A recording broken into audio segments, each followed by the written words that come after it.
প্রিয় শিক্ষার্থী, তোমরা সবাই কেমন আছো? আজকে আমরা অ্যাসিডের সক্রিয়তা নিয়ে আলোচনা করব। এর আগে আরএনএস এর মতবাদ অনুযায়ী অ্যাসিডের ব্যাখ্যা করেছিলাম, অ্যাসিডের বৈশিষ্ট্য আলোচনা করেছি। আজকে আমরা অ্যাসিডের সক্রিয়তা নিয়ে আলোচনা করব। তাহলে চলো শুরু করা যাক। অ্যাসিডের সক্রিয়তা। একটা জিনিস খেয়াল করো, সক্রিয়তা আর ঘনত্ব বা ঘনমাত্রা এক না। যদি অ্যাসিডের মধ্যে পানির পরিমাণ কম থাকে তাহলে সেই অ্যাসিডকে আমরা বলতে পারি ঘন অ্যাসিড।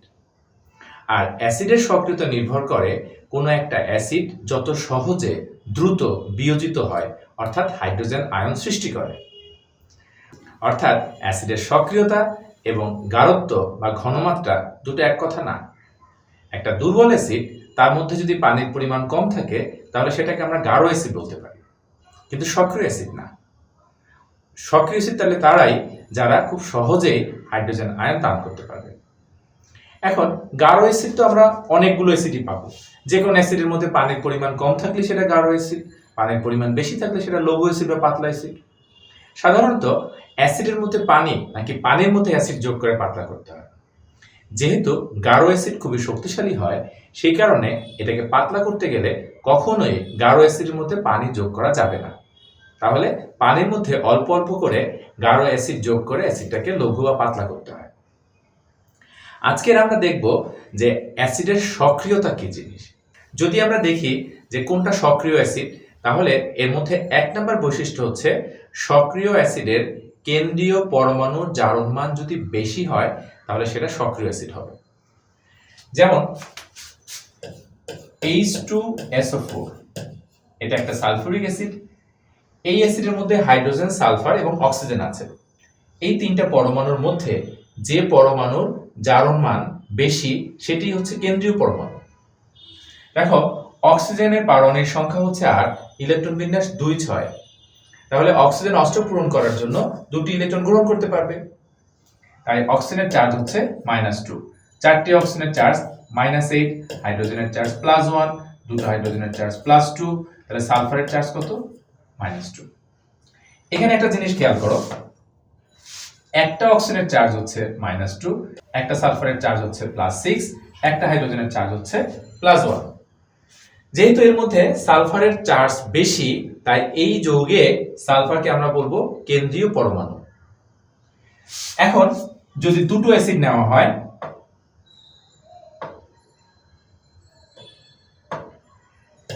HClO4 perchloric acid.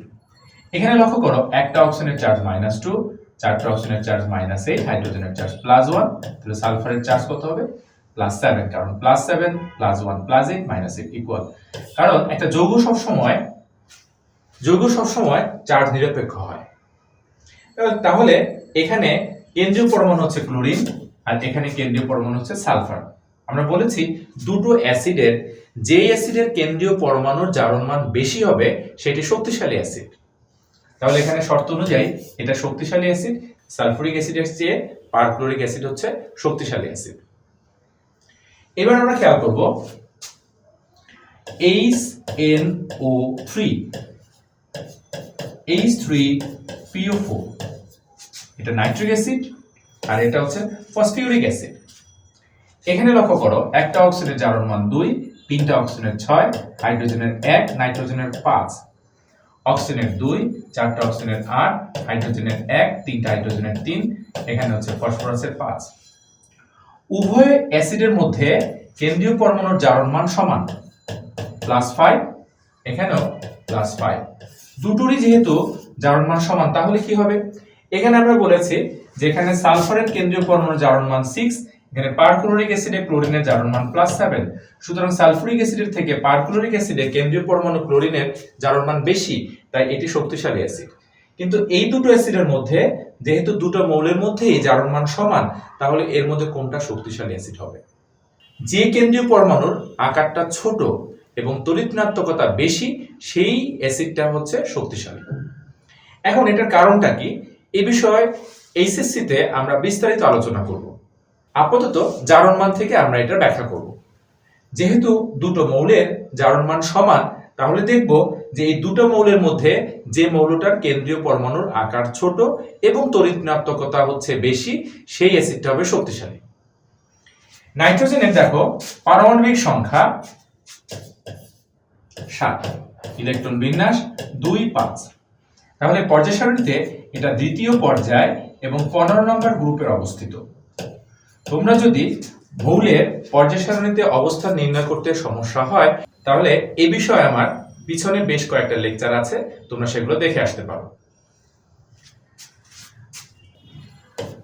ফসফরাসের পারমাণবিক সংখ্যা 15, ইলেকট্রন বিন্যাস 2 আর 5 এর তৃতীয় পর্যায় এবং 15 নম্বর গ্রুপের মৌল।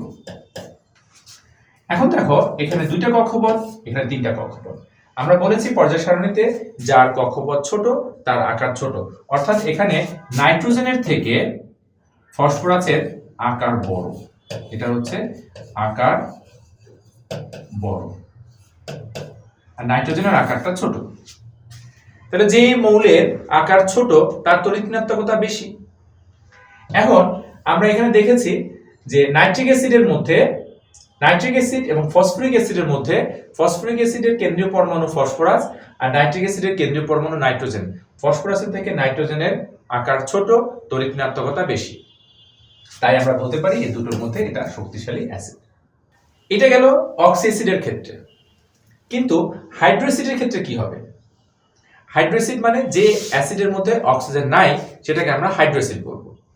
তাহলে হাইড্রো অ্যাসিডের ক্ষেত্রে যদি আমরা দেখি hydrogen fluoride, hydrogen chloride, hydrogen bromide, hydrogen iodide, এই অ্যাসিডগুলো দেখা যায় যে বিয়োজনের উপরে আমরা এর ব্যাখ্যা করতে পারি, কারণ এখানে কেন্দ্রীয় পরমাণু ফ্লোরিন, ক্লোরিন, ব্রোমিন, আয়োডিন এবং এর সবার জারণ মান সমান।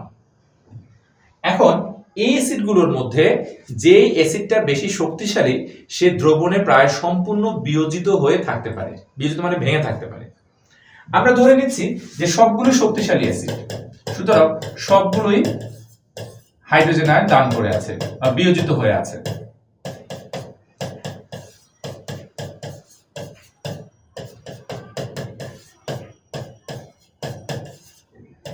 এই অ্যাসিড কয়টার মধ্যে আমরা দেখাচ্ছি যে সব কয়টা অ্যাসিডই সম্পূর্ণ পরিমাণে বিয়োজিত হয়ে আছে। এখন খেয়াল করো যে এই যে আয়ন ফ্লোরাইড, ক্লোরাইড, ব্রোমাইড এবং আয়োডাইড, এই চারটা মৌলের মধ্যে কোন মৌলের ইলেকট্রনের ঘনত্ব সবচাইতে বেশি? যেহেতু ফ্লোরিনের আকার ছোট, কারণ এটা দ্বিতীয় পর্যায়ের মৌল, এটার আকার ছোট। ক্লোরিনের আকার বড়, 3টা কক্ষপথ। ব্রোমিনের আকার আরো বড়, 4টা কক্ষপথ। আর আয়োডিনের আকার আরো বড়, 5টা কক্ষপথ। তাহলে দেখো এই ছোট আকারে একটা ইলেকট্রন, বড় আকারে একটা ইলেকট্রন, পরেরটায় একটা ইলেকট্রন, এখানে একটা নেগেটিভ চার্জ আছে। তার মানে ঘনত্ব সবচেয়ে বেশি কোথায়? ছোট জায়গায় একটা ইলেকট্রন, বড় জায়গায় একটা ইলেকট্রন। তাহলে ঘনত্ব কোথায় বেশি? ফ্লোরাইড আয়নে। যেমন মনে করো 1 গ্লাস পানি 1 চামচ চিনি, 1 জগ পানি 1 চামচ চিনি, তাহলে কোনটায় ঘনত্ব বেশি? নিশ্চয়ই 1 গ্লাস পানি 1 চামচ চিনি। তাহলে এটার আকার ছোট একটা ইলেকট্রন, আকার বড় একটা ইলেকট্রন। পর্যায় সারণীতে আমরা দেখতে পাচ্ছি যেটা দ্বিতীয় কক্ষপথের মৌল, সুতরাং এটার আকার ছোট, একটা ইলেকট্রন আছে, তাই এখানে ইলেকট্রনের ঘনত্ব বেশি হয়। তাহলে ইলেকট্রন ঘনত্ব কেন দরকার? কারণ এরা যখনই বিয়োজিত হয় তখনই ইলেকট্রন ঘনত্ব বেশি হওয়ার কারণে আবার সে হাইড্রোজেনের সাথে যুক্ত হয়ে সে আবার অ্যাসিড তৈরি করে ফেলে। ফলে এই হাইড্রোজেন ফ্লোরাইড সম্পূর্ণ পরিমাণে বিয়োজিত হয়ে থাকতে পারে না। যখনই বিয়োজিত হয় তখনই সে আবার কি করে? হাইড্রোজেনের সাথে যুক্ত হয়ে আবার পূর্বের অবস্থায় ফিরে আসে। কিন্তু আয়োডিনের আকার অনেক বড়, ইলেকট্রনের ঘনত্ব কম, তাই ও যখন বিয়োজিত হয় তাহলে তখন আর হাইড্রোজেনের সাথে যুক্ত হতে পারে না, যেহেতু ইলেকট্রনের ঘনত্ব কম। একটা জিনিস খেয়াল করো, যেখানে মিষ্টি বেশি পিঁপড়ে সেখানে যাবে। তাহলে ফ্লোরিনের আকার ছোট, ইলেকট্রনের ঘনত্ব বেশি, হাইড্রোজেনের সাথে সে আবার যুক্ত হয়ে আগের অবস্থায় ফিরে আসবে। যখনই বিয়োজিত হয় আবার ফ্লোরাইডের সাথে হাইড্রোজেন যুক্ত হয়ে আগের অবস্থায় ফিরে আসে। তাই আমরা বলতে পারি কোন অ্যাসিডটা বেশি পরিমাণে বিয়োজিত হয়ে থাকতে পারে? যেহেতু হাইড্রোজেন ফ্লোরাইড সম্পূর্ণ পরিমাণে বিয়োজিত থাকতে পারে, কারণ ফ্লোরাইড ইলেকট্রনের ঘনত্ব কম, হাইড্রোজেনের সাথে যুক্ত হতে পারে না, তাই এরা সহজে বেশি বিয়োজিত থাকতে পারে, ব্যাকওয়ার্ড দিকে আসে না। ফলে আমরা বলতে পারি এখানে হাইড্রোজেন ফ্লোরাইডের সক্রিয়তা বেশি। তাই আমরা লিখতে পারি হাইড্রোজেন ফ্লোরাইডের থেকে হাইড্রোজেন ক্লোরাইডের সক্রিয়তা বেশি, আবার হাইড্রোজেন ব্রোমাইডের সক্রিয়তা আরো বেশি, এবং হাইড্রোজেন আয়োডাইডের সক্রিয়তা সবচেয়ে বেশি। এই যে গেল হাইড্রো অ্যাসিডের ক্ষেত্রে, অক্সো অ্যাসিডের ক্ষেত্রে সক্রিয়তা দেখেছি, অবশ্য আরো অনেক বিষয় আছে সক্রিয়তার ব্যাপারে, যেমন বিয়োজন ধ্রুবকের মানের সাহায্যে আমরা বলতে পারি, পিএইচ এর মানের সাহায্যে আমরা বলতে পারি, কিন্তু এতগুলো ব্যাখ্যা আমরা এখন দেখব না, এটা আরো উপরের লেভেলের অর্থাৎ এইচএসসি লেভেলের যখন আমরা আলোচনা করব তখন এই বিষয়ে আরো বিস্তারিত আলোচনা করা হবে। শুধু নবম দশম শ্রেণীর জন্য আমরা এই দুটো অ্যাসিডের ক্ষেত্রে, অক্সো অ্যাসিড এবং হাইড্রো অ্যাসিডের ক্ষেত্রে সক্রিয়তার বিষয়টা নিয়ে আলোচনা করলাম। আর এছাড়া জানো যত জৈব অ্যাসিড আছে, কার্বক্সিলিক অ্যাসিড আছে, COOH আছে, এই অ্যাসিডগুলো হচ্ছে দুর্বল প্রকৃতির। আর গাঢ়ত্ব বা লঘু দ্রবণ, এটার বিষয়ে বলা হয়েছে যে যদি কোনো অ্যাসিডের মধ্যে পানির পরিমাণ কম থাকে তাহলে সেই অ্যাসিডটা হচ্ছে গাঢ় দ্রবণ, আর যদি পানির পরিমাণ বেশি থাকে তাহলে সেটা হচ্ছে লঘু দ্রবণ। এখন দেখো এসএসসি পরীক্ষায় এখানে একটা প্রশ্ন আসে, জিঙ্ক এর সাথে HCl এর বিক্রিয়া ঘটে, যেমন এখানে জিঙ্ক ক্লোরাইড তৈরি করে, হাইড্রোজেন গ্যাস তৈরি করে, কিন্তু কপারের সাথে HCl এর বিক্রিয়া হয় না। অথচ কপারের সাথে সালফিউরিক অ্যাসিড এর বিক্রিয়া হয়, কপার সালফেট, সালফার ডাইঅক্সাইড এবং পানি। তাছাড়া কপারের সাথে গাঢ় নাইট্রিক অ্যাসিডের বিক্রিয়া হয়, কপার নাইট্রেট, নাইট্রোজেন ডাইঅক্সাইড এবং পানি। প্রশ্ন হলো কেন কপারের সাথে HCl এর বিক্রিয়া ঘটে না, অথচ জিঙ্কের সাথে HCl এবং সালফুরিক অ্যাসিড, নাইট্রিক অ্যাসিড সবগুলোর সাথে বিক্রিয়া ঘটে, কিন্তু কপার গাঢ় সালফুরিক অ্যাসিড বা গাঢ় নাইট্রিক অ্যাসিডের সাথে বিক্রিয়া করে কিন্তু গাঢ় HCl এর সাথে বিক্রিয়া করে না কেন? এই বিষয়টা আলোচনা করার জন্য প্রতিস্থাপন বিক্রিয়ার বিষয়টা একটু খেয়াল করতে হবে। প্রতিস্থাপন বিক্রিয়ার সময় আমরা বলেছি যদি কোনো সক্রিয় মৌল বিক্রিয়া করার সময় অপর কোনো যৌগের কোনো মৌলকে প্রতিস্থাপন করতে পারে, মানে কোনো মৌলকে সরিয়ে দিতে পারে, রিপ্লেস করতে পারে, তাহলে সেই ধরনের বিক্রিয়াকে বলা হয় প্রতিস্থাপন বিক্রিয়া। তবে প্রতিস্থাপন বিক্রিয়ার শর্ত হচ্ছে অধিক সক্রিয় কোনো মৌল কম সক্রিয় মৌলকে প্রতিস্থাপন করবে। যেমন ধরো আমরা এক জায়গায় বসা আছি, যদি আমাদের থেকে কোনো গণ্যমান্য ব্যক্তি আসে তাহলে আমরা উঠে সেই গণ্যমান্য ব্যক্তিকে বসতে দেই, কিন্তু আমাদের থেকে যদি জুনিয়র কেউ আসে তাহলে আমরা তাদেরকে বসতে দেই না। এখানে বিষয়টা তাই। সক্রিয়তার সিরিজে আমরা দেখো, সক্রিয়তার সিরিজে আমরা বলতে পারি কে কে না ম্যাকগাইভার এলো যেন ফিরে, সোনা পাবি হায় কানা হাবিলদার আজ পেটাবে আমায়। জাস্ট একটা কবিতা যার মাধ্যমে তোমরা এখানে সক্রিয়তার সিরিজটা মনে রাখতে পারো। তাহলে দেখো কপারের অবস্থান হচ্ছে এখানে, হাইড্রোজেনের অবস্থান এখানে, জিঙ্কের অবস্থান এখানে। তাহলে সক্রিয়তা সিরিজের উপরের মৌলগুলো বেশি সক্রিয়, জিঙ্ক যেহেতু বেশি সক্রিয় তাই জিঙ্ক হাইড্রোজেনকে প্রতিস্থাপন করতে পারে, কিন্তু কপার হাইড্রোজেনকে প্রতিস্থাপন করতে পারবে না বা পারে না, সেই জন্য কপার এদের সাথে বিক্রিয়া করতে পারে না। তাহলে সহজ কথা যে কপারের সক্রিয়তা কম হাইড্রোজেনের থেকে, তাই কপার হাইড্রোজেনকে প্রতিস্থাপন করতে পারে না। ওকে, কিন্তু তাহলে এই দুটোর সাথে কেন বিক্রিয়া করলো? নিশ্চয়ই কোনো কারণ আছে, সেই কারণটা আমরা দেখব। এখানে দেখো গাঢ় সালফিউরিক অ্যাসিড যদি আমরা নেই, এটা সালফার ডাইঅক্সাইড, জাইমান অক্সিজেন এবং পানি উৎপন্ন করে।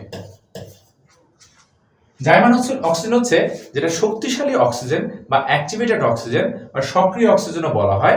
এটা জারণধর্মিতা অনেক বেশি, সাধারণ অক্সিজেন পরমাণুর থেকে এটা একটা উত্তেজিত অক্সিজেন পরমাণু বলা যায়। এই বস্তুটা তৈরি হওয়ার পরে গাঢ় সালফুরিক অ্যাসিড, আমরা এখানে গাঢ় সালফুরিক অ্যাসিড না লিখে সবচেয়ে ভালো হয় আমরা এখানে যদি ব্র্যাকেটে গাঢ় লিখতে পারি সালফুরিক অ্যাসিডের পরে, অথবা কনসেন্ট্রেশন CONC লিখতে পারো। এরপরে কপারের সাথে এই জাইমান অক্সিজেন বিক্রিয়া করে তৈরি করে কপার অক্সাইড। পরবর্তীতে কপার অক্সাইডের সাথে সালফিউরিক অ্যাসিড, অবশ্যই গাঢ় সালফিউরিক অ্যাসিড লাগবে, কারণ গাঢ় সালফিউরিক অ্যাসিডের আমাদের জারণধর্মিতা বেশি থাকে, তীব্র জারণধর্মী পদার্থ সালফিউরিক অ্যাসিড।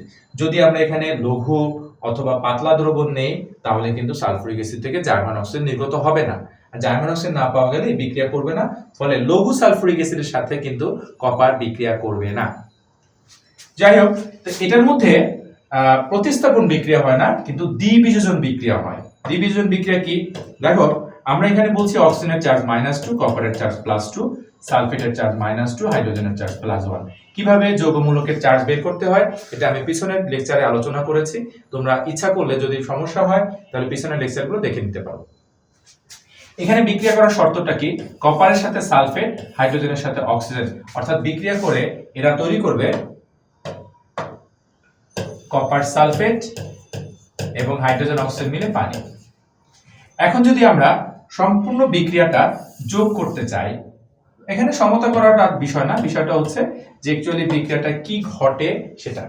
আর কপারের সাথে যখন আমরা গাঢ় সালফুরিক অ্যাসিডের বিক্রিয়া ঘটাচ্ছি, যেহেতু গাঢ় সালফুরিক অ্যাসিড তীব্র জারণধর্মী, এরা জার্মান অক্সিজেন তৈরি করতেছে। এই জার্মান অক্সিজেনের সাথে কপার যুক্ত হয়ে কপার অক্সাইড, পরবর্তীতে কপার অক্সাইডের সাথে সালফুরিক অ্যাসিড বিক্রিয়া করে কপার সালফেট পানি। সমগ্র বিক্রিয়াটি যোগ করলে দেখা যায় উভয় পক্ষ থেকে কপার অক্সাইড বাদ, জার্মান অক্সিজেন বাদ। তাহলে বাম পক্ষে থাকে কপার এবং সালফুরিক অ্যাসিড, ডান পক্ষে থাকে copper sulphate, sulphur die oxide এবং পানি। সেজন্য আমরা বলতে পারি কপার গাঢ় সালফুরিক অ্যাসিডের সাথে বিক্রিয়া করে কিন্তু লঘু সালফুরিক অ্যাসিডের সাথে বিক্রিয়া করে না। একইভাবে কপারকে যদি আমরা গাঢ় নাইট্রিক অ্যাসিডের মধ্যে নেই তাহলে একই ধরনের বিক্রিয়া করবে, কারণ গাঢ় নাইট্রিক অ্যাসিডের জারণধর্মিতা অনেক বেশি। অর্থাৎ এখানে গাঢ় নাইট্রিক অ্যাসিড HNO3 গাঢ়, সুতরাং এখানে nitrogen die oxide, German oxygen এবং পানি তৈরি করতেছে। কপারের সাথে এই জার্মান অক্সিজেন বিক্রিয়া করে তৈরি করে কপার অক্সাইড, এবং এই কপার অক্সাইডের সাথে আবার নাইট্রিক অ্যাসিডের বিক্রিয়ায়, অবশ্যই গাঢ় নাইট্রিক অ্যাসিড বিক্রিয়া করে কপার নাইট্রেট এবং পানি তৈরি করবে। তোমরা জানো নাইট্রেটের চার্জ -1, কপারের চার্জ +2। তাহলে কি করব?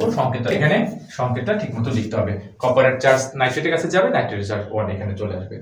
এইবার যদি আমরা পুরো বিক্রিয়াটাকে যোগ করি তাহলে এখানে দেখতে পাচ্ছি জার্মান অক্সিজেন বাদ, কপার অক্সাইড বাদ।